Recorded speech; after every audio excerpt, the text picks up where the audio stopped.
أعوذ بالله السميع العليم من الشيطان الرجيم من همزه ونفخه ونفثه.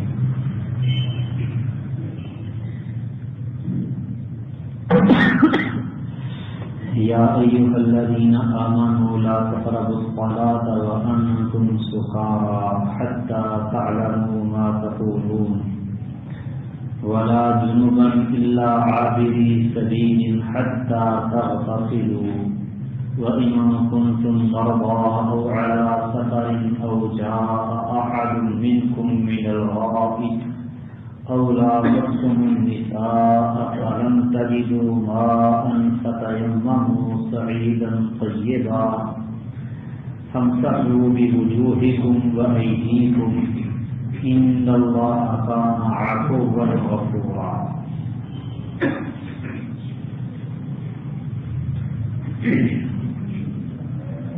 یا ایھا الذین آمنوا، اے وہ لوگو جو ایمان لائے ہو، لا تقربوا الصلاۃ وانتم سکارى، جب تم نشے کی حالت میں ہو اس وقت نماز کے قریب نہ جاؤ. حتی تعلموا ما تقولون، حتیٰ کہ تم جان لو کہ تم کیا کہہ رہے ہو. ولا جنوبا الا عابری سبیل، اور نہ اس حال میں کہ تم جنبی ہو پھر بھی قریب نہ جاؤ. الا عابری سبیل، مگر راستہ عبور کرنے والے. حتی تغتسلوا، یہاں تک کہ تم غسل کر لو. وَإِن كُنتُم مَّرْضَىٰ أَوْ عَلَىٰ سَفَرٍ، اور اگر تم بیمار ہو یا سفر پر ہو.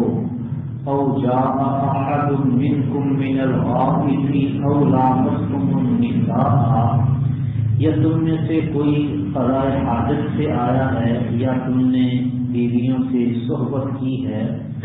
فَلَمْ تَجِدُوا مَاءً، پھر تم پانی نہ پاؤ. فَتَيَمَّمُوا صَعِيدًا طَيِّبًا، تو گرد و غبار والی پاکیزہ مٹی سے تیمم کر لو. فَامْسَحُوا بِوُجُوهِكُمْ وَأَيْدِيكُمْ، تو تم اپنے چہروں اور اپنے ہاتھوں کا مسح کرو. إِنَّ اللَّهَ كَانَ عَفُوًّا غَفُورًا، یقیناً اللہ تعالیٰ بہت زیادہ معاف کرنے والا، بہت زیادہ بخشنے والا ہے.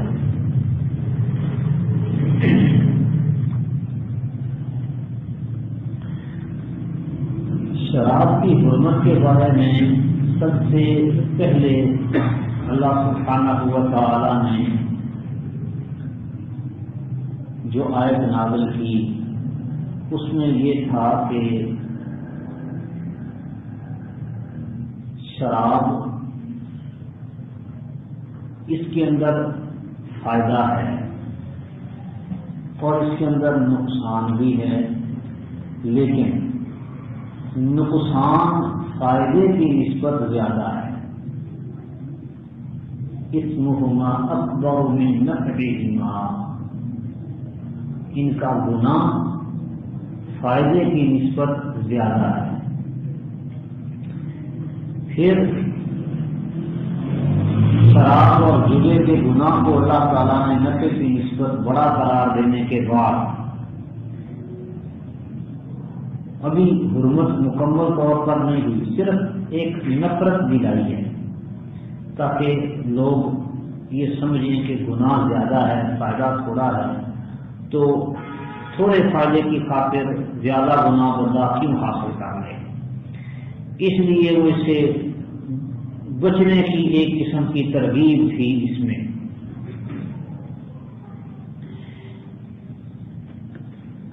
صحابہ کرام اس آیت کے نازل ہونے کے بعد بھی شراب سے فائدہ اٹھاتے رہے، کیونکہ شراب حرام نہیں تھی. سیدنا علی رضی اللہ تعالی عنہ نے ایک دفعہ امامت کروائی نشے کی حالت میں، تو تو انہوں نے قل یا ایھا الکافرون لا اعبد ما تعبدون یہ تلاوت کی اور کہہ دیا وَنَحْنُ نَعْبُدُ مَا تَعْبُدُونَ کہ ہم بھی اس کی عبادت کرتے ہیں جس کی تم عبادت کرتے ہو. تو پھر اس پر اللہ سبحانہ و تعالی نے یہ والی آیت نازل کی کہ نشہ بھی تم پر حرام نہیں ہے، لیکن جب تم نشے کی حالت میں ہو تو پھر نماز کے قریب نہ جاؤ. نشے کی حالت میں نماز پڑھو گے تو تمہیں پتہ نہیں ہوگا کہ ہم کیا کہہ رہے ہیں کیا نہیں کہہ رہے، تو کام گڑبڑ نہ ہو جائے. اس لیے اللہ نے فرمایا یا ایھا الذین آمنوا لا تقربوا الصلاۃ وانتم سکارى، اے اہل ایمان نشے کی حالت میں نماز کے قریب نہ جاؤ. اس میں بھی ایک حد تک شراب سے نفرت بھی دلائی گئی ہے کہ نشے کی حالت میں شراب بندے نے پی ہوئی ہے تو پھر وہ اب نماز نہیں پڑھ سکتا، نیکی سے اس کو رکنا پڑ جائے گا نماز جیسے اہم فریضے سے، کیوں؟ اس لیے کہ وہ نشے کی حالت میں ہے. لہذا لا تقربوا الصلاۃ وانتم سکارى والی آیت نازل کر کے بھی اللہ سبحانہ و تعالی نے یعنی شراب کے بارے میں مزید نفرت ہی دلائی. پھر اس کے بعد اللہ تعالیٰ نے یہ آیت نازل کی کہ شیطان کو تمہیں شراب اور جوئے وغیرہ کے ذریعے اللہ کے ذکر اور نماز سے روکنا چاہتا ہے. فَهَلْ أَنْتُمْ مُنْتَهُونَ، تم رک جاؤ گے، یعنی مزید نفرت دلائی. پھر اخیر میں جا کے اللہ سبحانہ و تعالیٰ نے واضح طور پر حرمت کا حکم نازل کر دیا انما الخمر والمیسر والانصاب والازلام رجس من عمل الشیطان فاجتنبوه، کہ شراب اور جوا اور قسمت آزمائی کے تیر، اس وقت تیروں کے لیے قسمت آزمائی ہوتی تھی. آج کل موجودہ دور میں یہ انعامی کوپن، انعامی بانڈ، لاٹریاں ہیں جی، اور اسی طرح یہ لکی کمیٹیاں اور پتہ نہیں کیا کیا کچھ نکلا ہوا ہے. تو قسمت آزماؤ، یہ قسمت آزمائی کرنا یہ رجس من عمل الشیطان، شیطانی عمل ہونے کی وجہ سے اللہ فرماتے ہیں گندا ہے. فاجتنبوہ، سے بچ. اس آیت کے نازل ہونے کے بعد شراب اور جوئے اور قسمت آزمائی کے سارے طریقے ان سب کی حرمت والے طور پر نازل ہو گئی. اس کے بعد مکمل طور پہ پرہیز شروع ہوا شراب سے. اب یہاں پہ اس آیت میں اللہ تعالیٰ نے فرمایا ہے لا تقربوا الصلاۃ وانتم سکارى، نشے کی حالت میں تم نماز کے قریب نہ جاؤ، حتی تعلموا ما تقولون، حتیٰ کہ تم جان لو کہ تم کیا کہہ رہے ہو. جو تم کہہ رہے ہو اس بات کا تمہیں جب تک پتہ نہیں چل جاتا کہ ہم کہہ کیا رہے ہیں اس وقت تک نماز کے قریب نہیں جانا. تو یہ کیفیت نشے کی وجہ سے پیدا ہو جائے یا کسی اور وجہ سے ہو کہ بندے کو پتہ ہی نہ ہو کہ وہ کیا کہہ رہا ہے، تو ایسی حالت میں اس کو نماز نہیں پڑھنی چاہیے. نشے کے علاوہ یہ کیفیت بسا اوقات نیند کے غلبے کی وجہ سے بھی ہو جاتی ہے. بندے پر نیند کا بہت زیادہ غلبہ ہے، شدید نیند اس کو آئی ہوئی ہے، اور وہ کھڑا ہو جائے نماز پڑھنے کے لیے تو اس کو پتہ ہی نہیں ہوگا وہ کیا کہہ رہا ہے، اور کوئی نہ کوئی کہتا جائے گا. حاضر دماغی کے ساتھ نماز ادا کرنی ہے. نماز میں دماغ بندے کا حاضر ہونا چاہیے. بس اوقات کچھ ادویات ایسی ہوتی ہیں جن کی وجہ سے بندے کو نیند آ جاتی ہے، کچھ ادویات ایسی ہوتی ہیں جن کی وجہ سے بندے کا جو دماغ ہے وہ سن ہو جاتا ہے. عام طور پہ لوگ سمجھتے ہیں کہ یہ نشے کی دوائی ہے، نشے کی دوائی، حالانکہ یہ تین چیزیں الگ الگ ہیں. ایک دوائی ہوتی ہے اس کو ہم کہتے ہیں مسکر، جو نشہ آور ہے. دوسری دوائی ہے جس کو کہا جاتا ہے منوم، اس کا کام صرف اور صرف نیند لانا ہے، بس اس کو کہتے ہیں منظم ادویات. اسے نشہ نہیں آتا، دماغ بندے کا ٹھیک رہتا ہے، صرف نیند ساری ہو جاتی ہے، نیند کا غلبہ ہو جاتا ہے. سلانے کے لیے یہ دوائی استعمال ہوتی ہے. تیسری قسم کی دوائی ہوتی ہے، اس کو کہتے ہیں مسکن. مسکن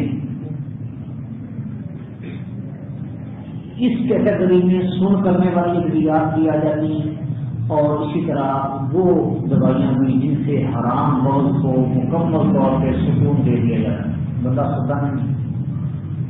اور ایک تو ہوتا ہے کہ جسم کا بالکل سن ہو جانا، اور اس کے بعد پھر اس کی جو جسم کی حرکت ہے وہ بھی ختم ہو جاتی ہے، لیکن اس میں جسم کی حرکت برقرار اور باقی رہتی ہے، لیکن اس کو پرسکون کر دیا جاتا ہے بالکل. تو احساس یعنی کہ وہ ختم ہو جاتا ہے، صرف حس مٹ جاتی ہے. تو وہاں یہ مختلف قسم کی ادویات ہوتی. اب وہ ہر دوائی جس کے نتیجے میں بندے کا دماغ حاضر نہ رہے، خواہ وہ مسکر ہو، خواہ منظم ہو، مسکن کوئی بھی ہو، ایسی صورت میں وہ نماز نہ پڑھے جب تک اس کی دماغی کیفیت ٹھیک نہیں ہو جاتی. لا تقربوا الصلاة وانتم سکارى حتى تعلموا ما تقولون.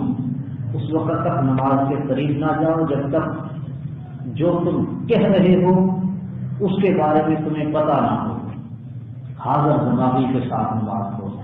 اب تو ہمارے یہاں نماز پڑھنے والے کچھ ایسے بھی ہوتے ہیں جن کا ہوش حواس قائم ہوتا ہے، لیکن وہ کھڑے نماز میں ہوتے ہیں اور دماغ کہیں اور گھوم پھر رہا ہوتا ہے. بس وہ طوطے کی طرح رکھی ہوئی ہے نماز، کلمات الفاظ اس کے، اور زبان چڑھتی جاتی ہے نام صاحب 440، اور ان کو نہیں پتا ہوتا ہماری زبان سے لفظ کیا نکل رہا ہے اور کیا نہیں نکل رہا. تو اس کیفیت پر ہی قابو پانا چاہیے، کنٹرول کرنا چاہیے. بندے کو چلو نماز کا معنی مفہوم نہیں آتا، سیکھنا چاہیے. وہ بھی کم از کم نماز کا ترجمہ بندے کو آتا ہو، پتا ہو کہ بتا کیا کہہ رہا ہے. لیکن چلو ترجمہ جس کو نہیں آتا، لفظ تو آتے ہیں نا سب کو، تو یہ تو پتا ہو کہ میری زبان سے کیا لفظ ادا ہو رہا ہے. اس کے اوپر ہی غور نہیں ہوتا کہ لفظ کون سا میری زبان سے نکل رہا ہے. ترجمے اور مفہوم پر، معانی پر غور کرنا تو بڑی ضروری بات ہے. تو الفاظ پر غور ہو. اب الفاظ پر غور نہ ہونے کا نتیجہ کیا ہے کہ اکثر و بیشتر لوگ وہ کیا کرتے ہیں کہ نماز ادا کر رہے ہوتے ہیں اور نماز کے کلمات و الفاظ ان کی زبان سے جو ادا ہوتے ہیں وہ ادھورے ادا ہوتے ہیں، صحیح ادا نہیں ہوتے. مثال کے طور پر سبحان ربی الاعلیٰ، اس کو سبحان ربیہ کہہ کے اور نماز پڑھ رہے ہوتے ہیں. یعنی لفظ سبحان ربی الاعلیٰ ہے، اس کو بندہ پوری طور پر پورا لفظ کو ادا کرے، وجہ کیا ہے؟ توجہ نہیں. حتیٰ تعلموا ما تقولون، نماز حاضر دماغی سے ادا کرو. ولا جنبا الا عابری سبیل، اس سے بعض مفسرین نے سفر مراد لیا ہے، لیکن سفر کی بات تو خیر آگے اللہ سبحانہ و تعالیٰ نے خود ہی ذکر کر دی.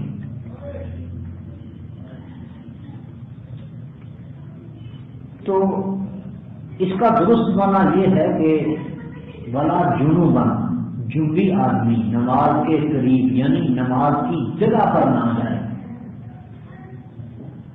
نماز کے قریب یعنی نماز کی جگہ مطلب مسجد میں جنوبی آدمی داخل نہ ہو.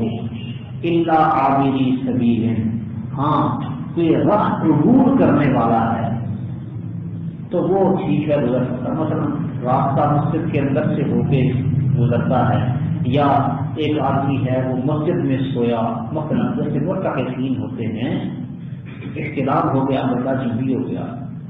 اب یہ اس کو جب احساس ہوا کہ میں حالت جنابت میں ہوں تو یہ فوراً اٹھے اور جائے، نکلے غسل کرے جا کے.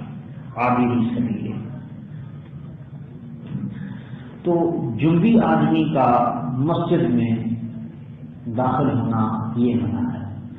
اس بارے میں ایک روایت آتی ہے انی لا احل المسجد لحائض ولا جنوب، کہ میں مسجد کو کسی حائضہ یا جنبی کے لیے حلال نہیں کرتا، لیکن وہ روایت ضعیف ہے.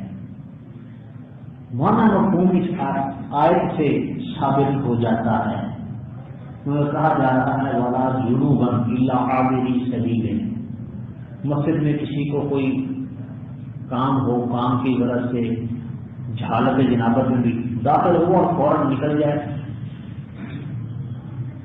اس طرح سیدہ عائشہ صدیقہ رضی اللہ تعالی عنہا کو نبی کریم صلی اللہ علیہ وسلم نے کہا تھا ناولینی الخمرۃ من المسجد، مسجد سے مجھے چٹائی پکڑاؤ. تو کہتی ہیں انی حائض، میں تو حالت حیض میں ہوں. فرمایا لیست حیضتک فی یدیک، تیرا حیض تیرے ہاتھ میں نہیں ہے.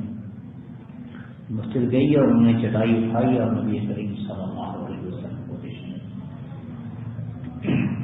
صحیح بخاری کی یہ روایت ہے. صحیح بخاری میں وہ جو مشہور روایت ہے عیدین کے موقع پر نبی کریم صلی اللہ علیہ وسلم نے فرمایا کہ ساری عورتوں کو نکالو، اور کیا کہا وَيَعْتَزِلْنَ الْحُيَّةُ الْمُصَلَّىٰ، جو حیض والی عورتیں ہیں وہ نماز پڑھنے کی جو جگہ ہے اس سے الگ رہیں، آئیں وہ بھی لیکن نماز کی جگہ سے الگ رہیں. عیدگاہ وہ نماز پڑھنے کی مستقل جگہ نہیں، عارضی جگہ ہے. عارضی نماز پڑھنے کی جگہ سے عورت کو روکا جا رہا ہے کہ وہ نمازیوں کے ساتھ نہ شامل ہو، پیچھے ہٹی رہے. تو مسجد جو مستقل جگہ ہے نماز کی، یہاں پھر اولا نہ آئے، حائضہ عورت مسجد میں نہ آئے. اس روایت سے یہ مفہوم نکلتا ہے. اور پھر حائضہ اور جنبی مرد عورت دونوں کے احکام برابر ہیں. حائضہ عورت یا جنبی مرد یا جنبی عورت، ان کے احکام برابر ہیں، ایک جیسے ہی ہیں عام طور پہ، سوائے چند ایک چیزوں کی. جیسے حائضہ روزہ نہیں رکھ سکتی، جنبی مرد ہو یا عورت حالت جنابت میں وہ روزہ رکھ سکتے ہیں. شہری کھارے روزہ رکھنے بعد میں بے شک غسل کرتے رہے، لیکن حائضہ کے لیے تو روزہ رکھنا منع ہے. یعنی کہ ان چند ایک امور کے سوا باقی تمام تر امور میں حائضہ اور جنبی کے احکامات ایک ہی جیسے ہیں. اگرچہ وہ روایت انی لا احل المسجد لحائض ولا جنوب ضعیف ہے، لیکن اس روایت کا مفہوم اس آیت اور صحیح بخاری والی وہ روایت وَيَعْتَزِلْنَ الْحُجَّةُ الْمُصَلَّىٰ، ان دونوں کو ملا کے صحیح ثابت ہو رہا ہے. تو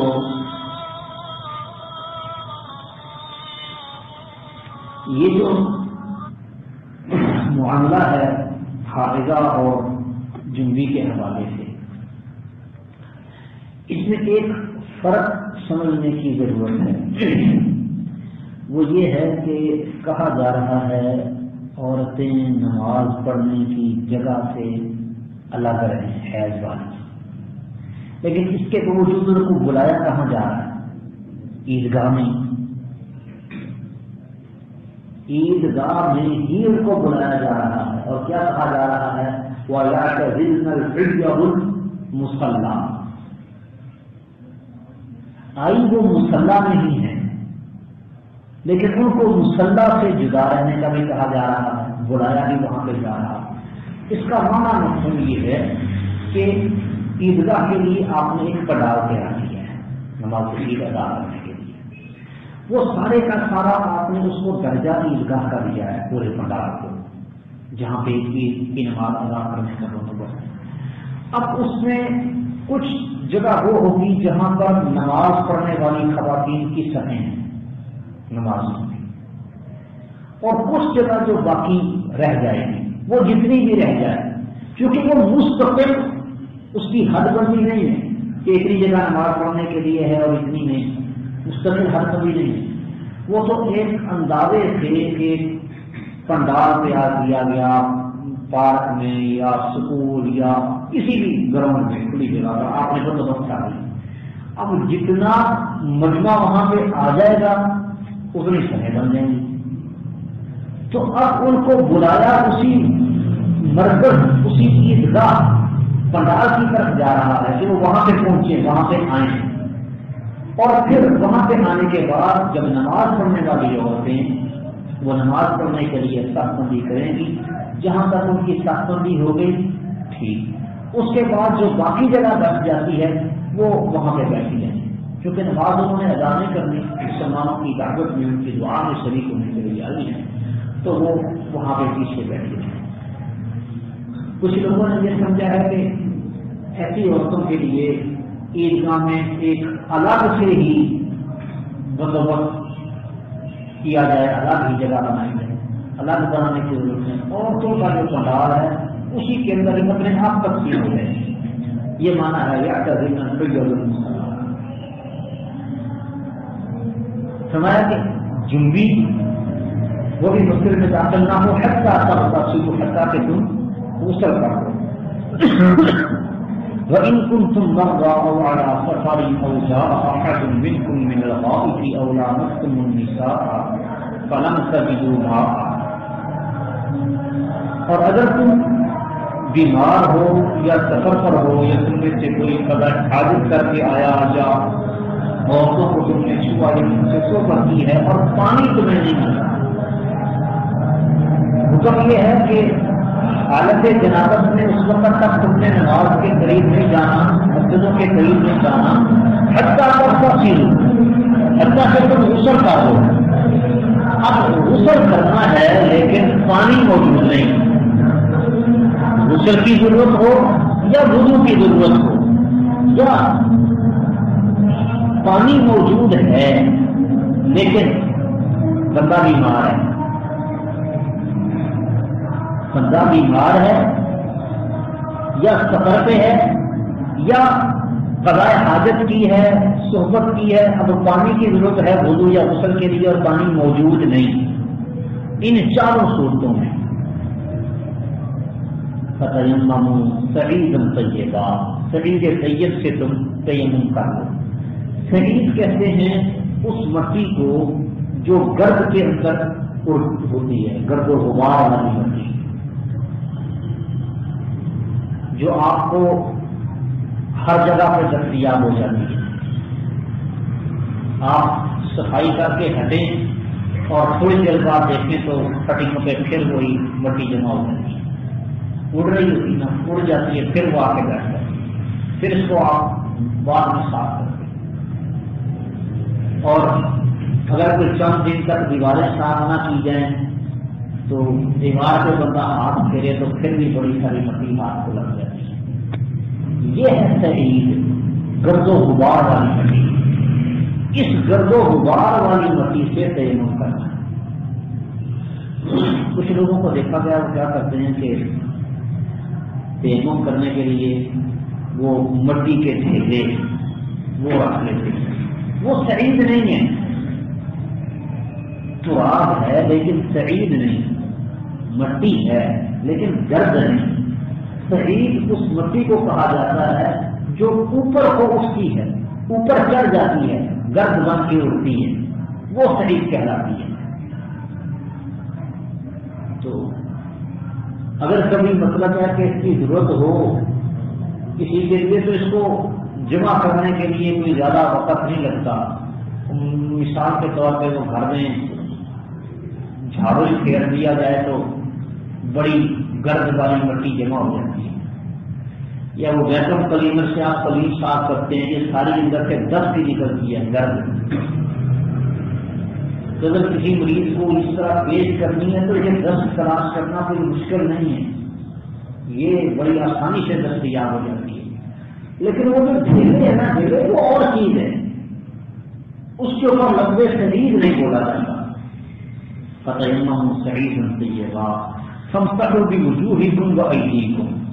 اس سعید سے اپنے چہروں اور اپنے ہاتھوں کا مسح کر لو۔ ان اللہ کان عفوا غفورا، یقینا اللہ تعالیٰ بہت زیادہ بخشنے والا، بہت زیادہ معاف کرنے والا ہے۔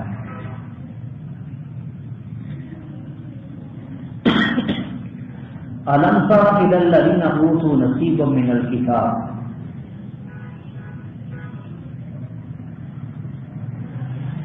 کیا آپ نے ان لوگوں کو دیکھا نہیں جن کو کتاب کا کچھ حصہ دیا گیا؟ یشترون الضلالہ، وہ گمراہی خریدتے ہیں، ویریدون ان تضلوا السبیل، اور وہ چاہتے ہیں کہ تم راستے سے ہٹ جاؤ، گمراہ ہو جاؤ۔ واللہ اعلم باعدائکم، اور اللہ تمہارے دشمنوں کو خوب جانتا ہے۔ وکفی باللہ ولیا وکفی باللہ نصیرا، اور اللہ تعالیٰ ہی کافی ہے دوست ہونے کے اعتبار سے، اور اللہ ہی کافی ہے مددگار ہونے کے اعتبار سے۔ اس سے پہلے اللہ تعالیٰ نے حکم دیا تھا وَاعْبُدُوا اللَّهَ وَلَا تُشْرِكُوا بِهِ شَيْئًا، اللہ کی عبادت کرو اور اللہ کے ساتھ کسی کو شریک نہ ٹھہراؤ۔ اور مشرکین کے طرز عمل سے متنبہ کرنے کے بعد اب ان کے کچھ جو مسائل تھے شراب وغیرہ کے، اس کے اوپر اللہ تعالیٰ نے تنبیہ فرمائی ہے کہ اس سے بچ جاؤ، یہ بہتر نہیں ہے، اس حالت میں نماز پڑھنے کے لیے نہ آؤ۔ اور پھر نماز کے لیے جو ضرورت تھی تیمم، غسل، اس کا اللہ سبحانہ و تعالیٰ نے تذکرہ کیا۔ تو اس کے بعد اب یہاں پہ جو مدینے کے یہود تھے ان کی سازشوں کا تفصیلی ذکر اللہ تعالیٰ نے شروع کر دیا ہے۔ تو یہود کو تو تیمم میں بھی مسلمانوں سے حسد تھا، کیونکہ یہود پر تو بڑی سخت قسم کی شریعت تھی اور بڑے سخت قوانین تھے ان کے لیے، وہ بھی ان کے ظلم کی وجہ سے اللہ تعالیٰ کی بغاوت کے نافرمانیاں کرتے تھے، اللہ نے سخت ترین احکامات ان کے لیے نازل کر دیے۔ کسی حصے کو، جسم کو بھی اگر پیشاب لگ جاتا تو کاٹنا پڑتا، دھونے پر ہی بات نہیں۔ اب مسلمانوں کو دھونے کی رخصت ملی اور پانی نہ ہونے کی صورت میں اور زیادہ رخصت مل گئی تیمم کی، تو یہ اپنے حسد میں اور زیادہ جلنے لگے کہ مسلمانوں کے اوپر اللہ بڑا مہربان ہے۔ حالانکہ یہود پر اللہ تعالیٰ نے جتنی مہربانیاں کی وہ کوئی کم نہیں تھی۔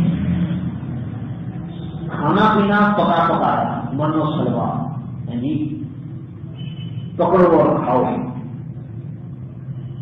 آسمان سے دھوپ آتی تھی، دھوپ سے بچنے کے لیے بادلوں کا سایہ، پینے کے لیے پانی چاہیے، ایک نہیں 12 قسمیں، 12 قبیلے تھے، 12 قسمیں پانی پینے کے لیے۔ اللہ تعالیٰ نے ان کی ہر خواہش پوری کی۔ تو اب ظاہری بات ہے مسلمانوں کی باری تھی، اب انہوں نے